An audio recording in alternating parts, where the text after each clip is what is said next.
Hello everyone and welcome back to my channel, Edmond Mendaros.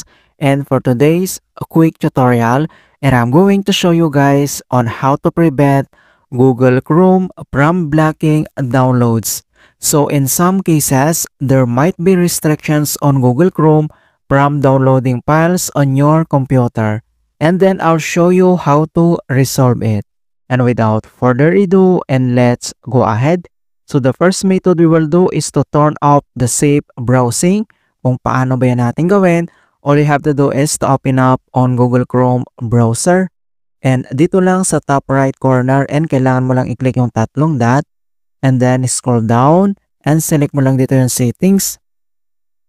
At dito lang sa left side menu and kailangan mo lang i-select dito yung privacy and security. So i-click mo lang yan.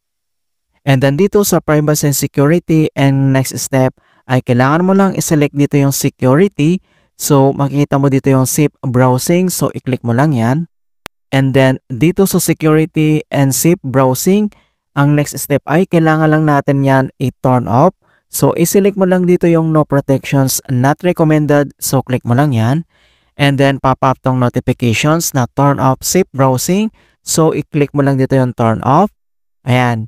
So, once na turn off na natin dito, and then kailangan lang natin mag-restart. So, click mo lang yan. And the next solutions na pwede natin gawin is to clear the browser cookies. So, kung paano ba natin gawin, all you have to do is to open up again on a Google Chrome browser. And dito lang sa top right corner and kailangan mo lang i-click yung tatlong dot. And then next step is scroll down and select mo lang dito yung settings. At dito lang sa left side menu and kailangan mo lang select dito yung privacy and security. So, click mo lang yan. At dito sa right side, and under dito sa privacy and security, kailangan mo lang i-select dito yung delete browsing data. So, i-click mo lang yan. And dito sa delete browsing data, so may dalawang option dito na basic and then yung advanced. So, i-select mo lang dito yung basic.